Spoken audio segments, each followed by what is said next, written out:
नमस्कार, आपके साथ हूं मैं खुशबू मनोरमा मिश्रा और आप देख रहे हैं इंडिया न्यूज। मेरे पीछे चाय की इस रेहड़ी को देखकर आपको बहुत कुछ समझ में आ रहा होगा। जी हां, चाय की इस रेहड़ी की मौजूदगी का मतलब ही है कि चाय होगी और चाय के साथ कुछ गपशप भी होगी। इसे शुद्ध हिंदी में कहते हैं चर्चा। और इस चर्चा के लिए मेरे साथ स्टूडियो में मौजूद हैं हमारे साथ मौजूद हैं हमारे सहयोगी, इनके बारे में भी आपको बताएंगे। और इसके अलावा ग्राउंड जीरो से भी हमारे सहयोगी जुड़ेंगे हमारे साथ। जी हाँ, और उनसे भी हम बातचीत करेंगे। चाय की प्याली के साथ हमारे साथ गर्मागर्म मुद्दे होंगे। बिहार चुनावों का पहले चरण का नामांकन खत्म हो चुका है और अब चुनावी समर में प्रत्याशियों के चेहरे तय हैं। बाजी किसके हाथ लगेगी ये फैसला तो जनता करेगी, लेकिन माहौल पूरी तरह से घर मोहल्ले चौक चौराहों पर चुनावी हो चुका है। क्या है जनता का मिजाज, किन मुद्दों पर चर्चा हो रही है, ये जानेंगे अपने सहयोगियों से जो कि ग्राउंड जीरो पर भी मौजूद है। और आपको एक रिपोर्ट भी दिखाएंगे, लेकिन उससे पहले आपको बता दें कि कहीं ना कहीं जो बिहार चुनाव है उसमें कई दिलचस्प रंग जो है वो देखने को मिले हैं। मेरे साथ आनंद सिंह जी असिस्टेंट एडिटर हैं, बहुत स्वागत है आपका आनंद जी। इसके अलावा शिखा जी भी मेरे साथ है, मेरी सहयोगी हैं, इनसे भी बातचीत करेंगे। तो चलिए सबसे पहले आप एक रिपोर्ट देखिए और उसके बाद हम करेंगे चाय पर चर्चा।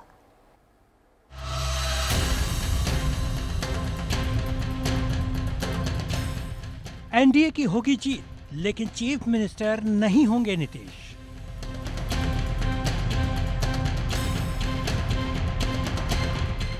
अमित शाह का इशारा, सत्ता के लिए क्या किसी दूसरे चेहरे का सहारा?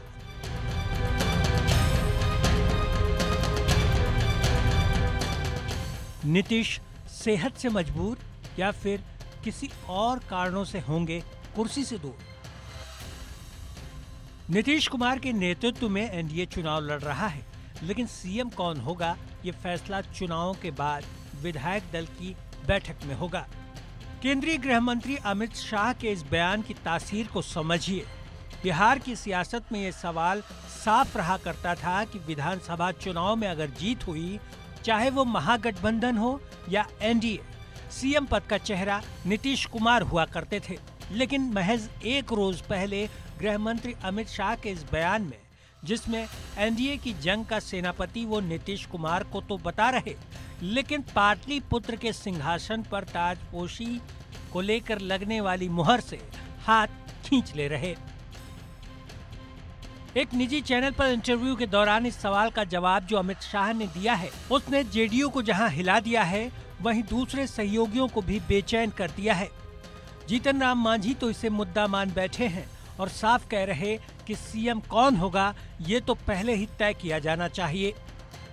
एनडीए का प्रमुख नेताओं में हमारे अमित शाह जी हैं, और यदि उन्होंने बात कही है तो उसको तो ऑथोरिटी ही माना जाएगा, अधिकृत माना जाएगा। तो हम उनके विचार से सहमत हैं, क्योंकि हम एनडीए के पार्टनर हैं, और जो कहे हैं कि चुनाव के बाद तय होगा, तो उनके बात से सहमत हैं।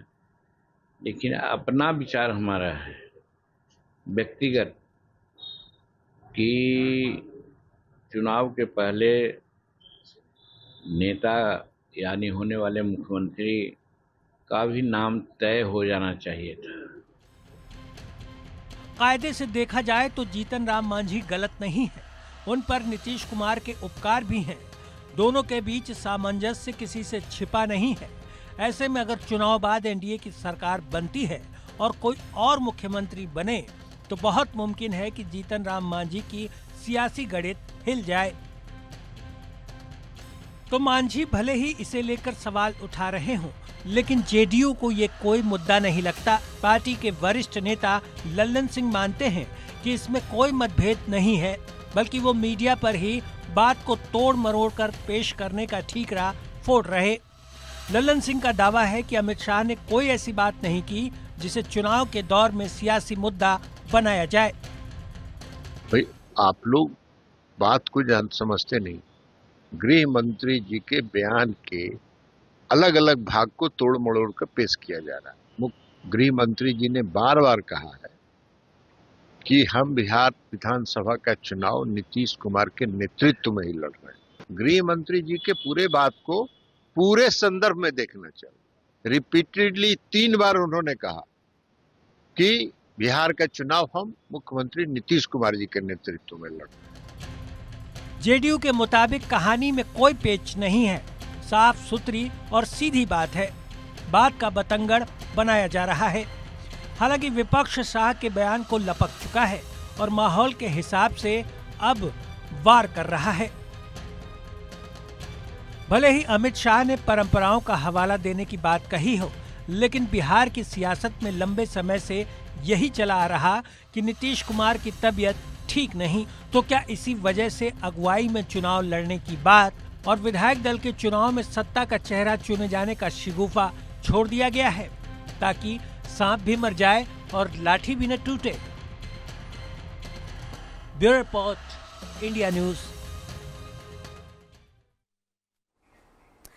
तो देखिए पूरी रिपोर्ट आपने देखी है और अब ऐसे में बातचीत तो बनती है, चाय पर चर्चा भी बनती है और हमारे साथ आनंद सिंह जी भी हैं, शिखा भी हैं। आनंद जी, पहला सवाल मेरा ये है कि ये जो पूरी रिपोर्ट है ये तो हमने देखी, लेकिन मुझे एक बात समझ में ये नहीं आई कि महागठबंधन जो कहता रहा कि हम साथ हैं, लेकिन 6 ऐसी सीट रही जहां पर दोनों ने प्रत्याशी अपने उतार दिए हैं कुल मिलाकर। और अच्छा, जो जीतन राम मांझी हैं वो भी कहते हुए ये नजर आ रहे थे कि हम भी कुछ सीटों पर उतारेंगे अपने उम्मीदवार, जहां पर चिराग पासवान को सीट दी गई है। तो कुल मिलाकर दोनों ही तरफ जो है वो बहुत साफ नहीं हुआ है, जबकि कल पहले दौर का नामांकन खत्म भी हो गया। जी खुशबू, देखिए जिस तरीके से महागठबंधन की खास तौर पे हम बात करें तो महागठबंधन में काफी चीजें में पेच फंसा है। कांग्रेस खास तौर पे जो महागठबंधन की एक बड़ी पार्टनर है राष्ट्रीय जनता दल के साथ, कांग्रेस को हमेशा ये लगता आ रहा था पिछले 20 साल से लगातार जब वहाँ चुनाव हो रहे थे विधानसभा के या लोकसभा के, तो कांग्रेस को लगता था कि हम यूपीए के वक्त से ही राष्ट्रीय जनता दल के साथ एक अलायंस में है बिहार में। 2010 में चूंकि मामला नहीं बना था तो ये दोनों अलग लड़े थे चुनाव, मगर ज्यादातर एक पिलियन राइडर की तरह वहां पे कांग्रेस दिख रही थी। मगर 8 महीने पहले जब कांग्रेस ने वहां पर अपना नया इंचार्ज दिया कृष्णा अल्लावरू, उसके साथ में अपना नया प्रदेश अध्यक्ष दिया जो कि राजेश राम है, कुटुंबा से विधायक भी हैं औरंगाबाद के। इस बार भी वहीं से तो टिकट भी मिली, वहीं से उन्हें टिकट भी मिली। तो कांग्रेस का एक सीधा कहना था कि हम इस बार पिलियन राइडर नहीं बनेंगे, आरजेडी को हम पे बॉसिज्म दिखाने की जरूरत नहीं है। पिछले बार आपने हमें 70 ऐसी सीटें दी जो हमारी काफी कमजोर सीटें थी और इसी वजह से हमारा स्ट्राइक रेट अच्छा नहीं रहा। और कृष्णा अल्लावरू जो है राहुल गांधी के वो काफी खास माने जाते हैं, उनसे काफी कनेक्टेड है वो। ठीक है।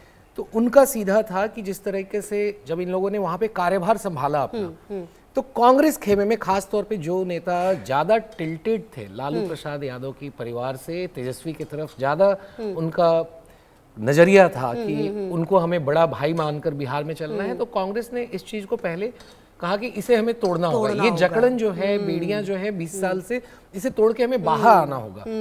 और यही वजह थी कि कृष्णा अल्लावरू जो है उन्होंने काफी हार्ड बार्गेनिंग की। उन्होंने सीधा कहा कि हम क्वांटिटी पे नहीं जा रहे।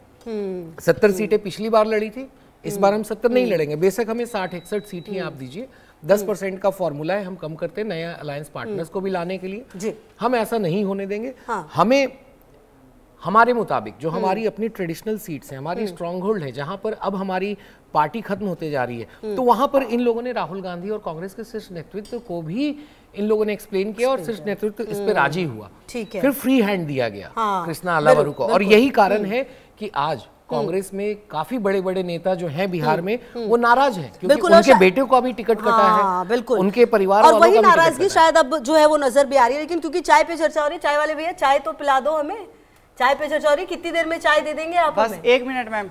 चलिए 1 मिनट में ये चाय भी दे देंगे, तब तक शिखा मैं एक सवाल उबाल आ जाए चाय में। ठीक है, बहुत जरूरी भी है, बिहार में उबाल ऐसे भी आया हुआ है राजनीति में। करेक्ट। तब तक मैं शिखा आपसे भी एक सवाल ये ले लूं कि जिस तरह से इस पूरे बिहार चुनाव को अगर देखें और जो बात कह रहे थे आनंद जी, अगर मैं उसी को आगे बढ़ाऊं तो कहीं ना कहीं वोटर अधिकार यात्रा जो राहुल गांधी ने की, शायद उससे बिहार में एक हवा भी बदली और उससे भी एक भरोसा जगा कि हम क्यों 40-50 पे हम लड़े, हम 70 सीटों की मांग कर सकते हैं, उसके बाद जितने पे बार्गेनिंग हो जाए। देखिए, दिल बहलाने के लिए ख्याल अच्छा है ये कहा जाता है, और वही हिसाब किताब कांग्रेस का भी है।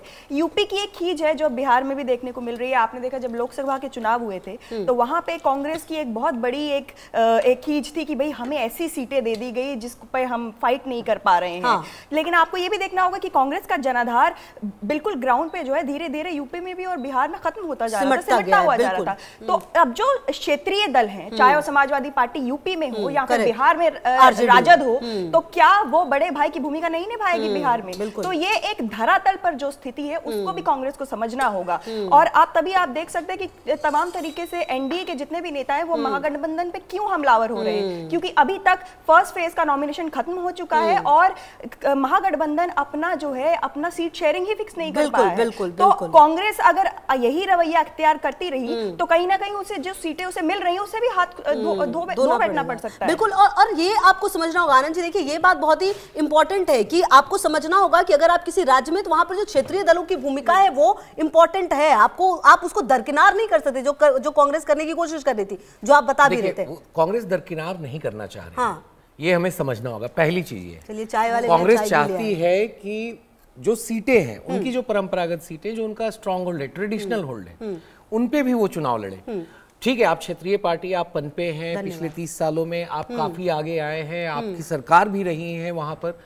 इन्होंने सीखा नहीं, उत्तर प्रदेश की बात की, लोकसभा चुनाव का ही एग्जांपल आप देख लीजिए। 2022 के विधानसभा चुनाव में कांग्रेस महज 2 सीटों पर आ गई। हाँ, करेक्ट, मोटरसाइकिल पे आ चुकी है। बिल्कुल। मगर वहां पर फिर लोकसभा चुनाव में उसने कैसे वापसी की? हाँ बिल्कुल। तो ये बात जो इंडिया गठबंधन पार्टी के सहारे से हुआ। आप समाजवादी पार्टी, अगर आप अमेठी का भी एग्जांपल ले तो आप तभी अगर आप देखिए सीखा, अगर आप बात करती हैं राहुल गांधी ने जिन मुद्दों को उठाया, राहुल गांधी ने जिन मुद्दों को उठाया भारत जोड़ो यात्रा से, आप लोगों के पास कुछ आंकड़े हैं हमारे पास, जरा अपने दर्शकों को वो भी दिखा दे हम। और ये देखे कि अपने जो मेरे साथ मेरे सहयोगी है वो भी जुड़ेंगे अब, संजय जुड़े हमारे साथ, संजय शर्मा बीजेपी दफ्तर से, उनसे भी हम बातचीत करने की कोशिश करते हैं। संजय, कहीं ना कहीं जो चुनाव है वो अब अपने पूरे रंग पर है और कुल मिलाकर जो नामांकन है वो हो चुका है, और ऐसे में जो कंफ्यूजन है अभी भी संजय काफी ज्यादा बरकरार है। जी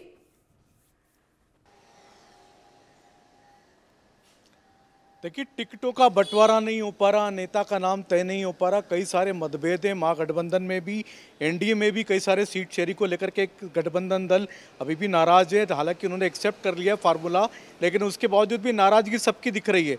लेकिन जहाँ तक चुनाव की बात है तो इस चुनाव में पूरी तरह से फेस्टिवल का साया, आज से धनतेरस दिवाली का त्यौहार शुरू हो चुका है और दिवाली खत्म होते होते छठ शुरू हो जाएगी। तो आप मान के चलिए कि अगले 5-6 दिन 8 दिन जो है पूरी तरह से छठ में और दिवाली में निकलने वाले हैं। तो जो कैंडिडेट है उनका इलेक्शन कैंपेन शुरू नहीं हो पा रहा है, अभी तक चुनाव का नैरेटिव तक खड़ा नहीं हुआ, चुनावी मुद्दे तक नहीं हुए। पहला ऐसा चुनाव है जिसपे चुनाव में सब लोग उतर रहे हैं, लेकिन अभी तक न तो सीटों का बंटवारा ठीक से हो पाया है, ना ही चुनावी मुद्दों की पहचान हो पाई है। जबकि बिहार एकमात्र ऐसा राज्य जो कि चुनावी मुद्दा किसमें ज्यादा दिख रही है, क्योंकि आप देखिए ना अमित शाह की भी मौजूदगी है बिहार में, लगातार जनसभा भी कर रहे हैं, लेकिन एक सवाल पर उन्होंने ये कहा कि मुख्यमंत्री तय करने वाला मैं कौन होता हूं, वो तो विधायक दल के जो हमारे नेता बनेंगे फिर उनको मुख्यमंत्री बनाया जाएगा। कुल मिलाकर ये कहकर अमित शाह ने भी तो थोड़ा कंफ्यूजन क्रिएट किया है।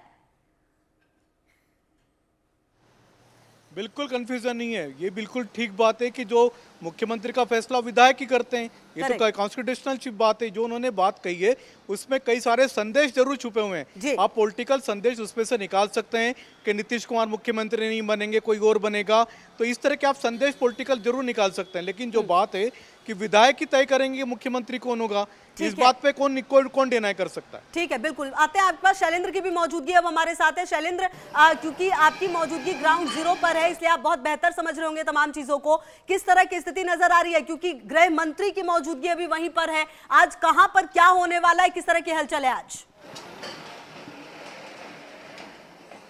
देखिए, साफ तौर पे है, जो बातें हो रही हैं, जो चीज़ें कही जा रही हैं। हम मुजफ्फरपुर में हैं, मोतीपुर का इलाका है, बरूराज विधानसभा पड़ता है। अच्छा ये बताइए भैया, मुजफ्फरपुर में क्या मिजाज चल रहा है, और जो अमित शाह जी कह रहे हैं कि बाद में तय होगा मुख्यमंत्री, लगता है? नहीं, ऐसा कुछ नहीं है, मुख्यमंत्री पहले तय है। बिल्कुल। अच्छा, क्या है आपके क्षेत्र की मुद्दा, क्या है मांग आपका? नीतीश कुमार, बस? बिल्कुल, केवल नीतीश कुमार? भाई साहब, केवल नीतीश कुमार आपकी मांग है?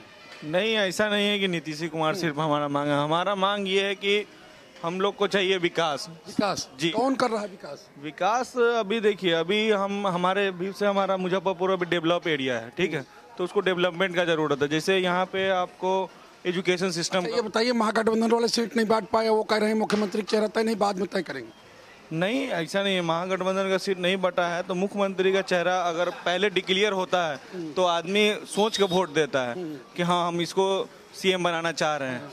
ठीक है, तो आपको डिक्लेयर पहले करना चाहिए। डिक्लेयर पहले करें। देखिए चाय आ गई है, चाय सबको देना है, सब लोग चाय पियेंगे हम लोग, लेकिन इधर और लोग भी हैं। अच्छा आप बताइए, आपको लगता है कि कुछ काम हो पाया है कि सब ऐसे लड़ रहे हैं आपस में? काम तो कुछ होबे किया है, लेकिन कुछ बाकी है। जो विकास चाहिए हम लोग के दूसर का चाहिए। कौन कर सकता है विकास? विकास तो जो अभी पोज पर है वही करेंगे जो सीट पर बैठे हैं। सीट पर बैठे हैं। अच्छा 10-10 हजार भेज दिए घर पे? हाँ वो तो मिल गया सबको। दादा आपको मिला है कि नहीं? जी ना, जी नहीं मिला। घर में बेटी है, पत्नी गुजर गई। अच्छा तो मिला पैसा? जी नहीं। अच्छा कुछ चाहते हैं सरकार से? जी जी जी जी। क्या चाहते हैं? यहाँ तो 200 पर काम करते हैं 7 बजे से लेके, या समझिए। अच्छा काम करते हैं और पैसा नहीं मिलता। देखिए अरे भाई सब ठीक है? जी ठीक तो है। सरकार कर रही कुछ काम? नहीं, काम तो सरकार कर ही रही है, लेकिन नीचे वाला लोग सही ढंग से काम नहीं करते हैं। नीचे वाला सब अच्छा सब ले लेता, गड़बड़ करता है। जी यही बात है यहाँ। अच्छा यही बात है यहाँ पे। देखिए और लोग भी हैं। ये बताइए भैया कहाँ चल दिए सवेरे सवेरे? कहाँ चल दिए? अभी सुबह सुबह जा रहे हैं, थोड़ा काम है इस वजह से। अच्छा कुछ लगता है कि डेवलपमेंट हो पाया? क्या आपने बोले, पूछे नहीं, हमने समझे नहीं। अरे विधानसभा में कुछ काम हुआ, चुनाव आ गया। चुनाव तो आइए गया। नीतीश जी को कह रहे हैं कि बाद में चुनेंगे। नहीं नहीं, जी के कैसे कह दे कि यहाँ खराब है, वो भी अच्छे हैं। अच्छे हैं। और तेजस्वी जी? वो सबको ही अच्छे हैं। अच्छे हैं, अच्छे हैं। कुछ और लोग हैं, कुछ और लोगों से बातचीत करते हैं, चूंकि ये पूरा यहाँ का इलाका है जागृत इलाका। क्या भैया क्या लग रहा है? एक तरफ सीट नहीं बट पाई, एक तरफ वो नहीं हो पाया। सीट का बंटवारा फाइनल हो गया। यहाँ से इंजीनियर राकेश कुमार जी टिकट लेके आए हैं VIP का, यहाँ से फुल बहुमत से जीत के यहाँ से जाएंगे हम। अच्छा वही फुल बहुमत से जीतते हैं यहाँ सब लोग। अच्छा आप क्या सोचते हैं, यहाँ पे कुछ काम हुआ है? काम तो थोड़ा बहुत हुआ है, लेकिन हम लोग का गांव में तो बहुत दिक्कत है। दिक्कत है? हाँ। दिक्कत चल रही है। हाँ। देखिए यहाँ पे जो ये चलाते हैं भैया, अरे सुनिए ना, आप लोग क्या सोचते हैं? उधर देखिए हम। अच्छा आप नहीं, आप बताइए कुछ डेवलपमेंट हो पाया? अच्छा नहीं, क्या दिक्कत है हम ये जानने की कोशिश करेंगे, क्योंकि यहाँ पे जितने भी लोग हैं दिक्कत क्या है? आप खुद विधानसभा घूम के देख लीजिए क्या क्या दिक्कत है।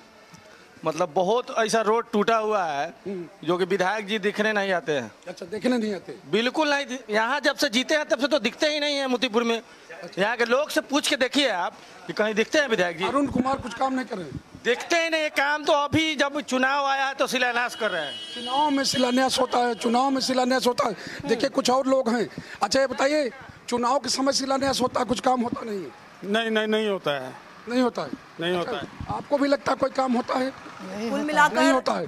अच्छा चलिए एक और साथी आ गए हैं, आपको क्या लग रहा है? कौन जी के? यहाँ पे काम होता है कि नहीं? काम मतलब विधानसभा चुनाव आ गया, विधायक जी ने कुछ काम किया कि नहीं किया, सरकार ने कुछ किया कि नहीं?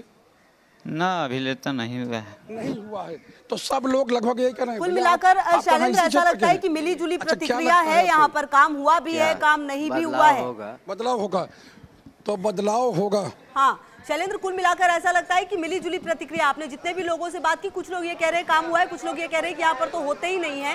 तो संजय जो ग्राउंड पर बता रहे हैं उससे तो ये लग रहा है कि हवा जो है वो बिल्कुल, अच्छा लोगों के कॉन्सेप्ट बिल्कुल क्लियर है। एक धड़ा ये है जो बिल्कुल कह रहा है काम हुआ है, दूसरा धड़ा ये है जो बिल्कुल कहता है कि नहीं कोई काम ही नहीं हुआ, यहाँ विधायक दिखते ही नहीं है। जब से काम शिलान्यास अब होने लगे क्योंकि अब चुनाव की तारीख सामने है। देखिए बिहार एकमात्र ऐसा राज्य है दुनिया देश का नहीं, मैं दुनिया का बता रहा हूँ, जहाँ पर कि डेवलपमेंट के नाम पर कभी वोट नहीं पड़ा है। वहाँ पर जब भी वोट पड़ता है जाति आधारित वोट पड़ता है। कांग्रेस लगातार आरोप लगाती रहती है कि उसका वोट चोरी हो गया, तो वाकई उसका वोट चोरी हुआ है। क्योंकि जब मंडल कमीशन हुआ, मंडल कमीशन के बाद ही चाहे लालू यादव की बात करें बिहार में, चाहे उत्तर प्रदेश में मुलायम सिंह यादव की बात करें, तो इन सब ने मिलकर के कांग्रेस का वोट चोरी किया। जो कांग्रेस का जो वोट था वो इन लोगों के पास है अभी भी। तो ये जो वोट है कांग्रेस का, और कांग्रेस का वोट सभी के पास है। तो बिहार और उत्तर प्रदेश की हम जब बात करते हैं, और खासतौर से बिहार, पूरी तरह से चुनाव जातियों पर आधारित होता है। तो यहाँ पर जब भी समीकरण बनते हैं, आपने महागठबंधन देखा, NDA भी देखा, तो ये सब जातियां जोड़ी जाती हैं। जातियां जोड़ करके अपना अपना वोट शेयर इकट्ठा किया जाता है। जिसके पास जाति का समीकरण ज़्यादा है, जिसके पास जाति के नंबर ज़्यादा हैं, वो चुनाव जीतता है। जैसे आरजेडी के पास में उसके पास यादव वोट है, मुस्लिम वोट है, अपने कुछ और वोट वो जोड़ लेता। तो कांग्रेस पार्टी की स्थिति ये है कि उसका जो वोट है, उसके पास उसका जो वोट था वो कहीं आरजेडी को चले गया है, कई छोटी पार्टियां या जो ओबीसी पार्टियां हैं, दलित पार्टियां, उन सब में निकल चुका है कांग्रेस का वोट। तो कांग्रेस जो इसमें संघर्ष कर रही है वो अपना वोट पाने का संघर्ष कर रही है, और उसका आरोप बिल्कुल सही है, उसका वोट वाकई चोरी हो चुका है। बिल्कुल, और कहीं ना कहीं जब वोट चोरी की बात सामने आ रही है तो कहीं ना कहीं ये एक बहुत बड़ा मुद्दा बना भी था, याद होगा आपको, और जो एसआईआर का मुद्दा और ये वोट चोरी, ये तमाम चीजें उठाई गई हैं। बहरहाल देखिए शैलेंद्र, जब आप ग्राउंड पर होते हैं तो बहुत सारी तस्वीर जो है वो साफ होती है शैलेंद्र, और जब आप यहाँ पर लोगों से बात कर रहे थे तो लोगों के मन में जो है कई सारे बातें भी थी, कई सारी कंफ्यूजन भी है, और कहीं ना कहीं अब देखना ये है कि आने वाले समय में तमाम पार्टियों की तरफ से कब जो स्थिति है वो पूरी तरह से क्लियर की जाएगी। बहुत शुक्रिया आप सभी का हमारे साथ जुड़ने के लिए। और इसी बीच पंजाब से एक बड़ी खबर आ रही है, वो अपने दर्शकों को बता दें। पंजाब से एक बड़ी खबर आ रही है, जी हाँ, पंजाब में गरीब